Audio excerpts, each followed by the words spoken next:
Ganito lang guys kung paano mag-delete ng FB page. Yan, pindutin nyo lang po yung tatlong button na yan, tatlong dot na yan. Tapos ayan, pindutin nyo, click nyo privacy center. Ayan, dyan scroll down nyo lang po, hanapin nyo yung Facebook. Yung mahaba po yan, ibaba nyo, scroll down nyo lang po, hanapin nyo yung Facebook. Tapos i-click nyo yung page settings na yan. Tapos ayan, yung access control. So mabilis lang po yan, sundin nyo lang po yan.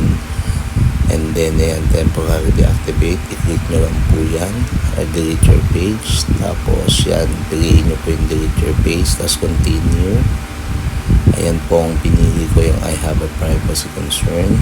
Tapos i-click nyo po yung continue, tapos continue ko rin din po dyan. Ano lang po, mabilis lang po. Tapos syempre, yung original account nyo po, lagay nyo po yung password nyo, continue, tapos delete account po.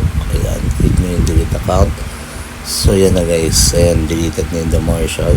Pwede mo siyang i-activate pa rin within 30 days, bibigyan ka ng pagkakataon ng i-activate. Hanggang sa susunod natin videos mga bro, sana may natutunan kayo. So mandali lang po ng pag-delete ng FB page. Ganyan lang po kadali. Maraming salamat guys.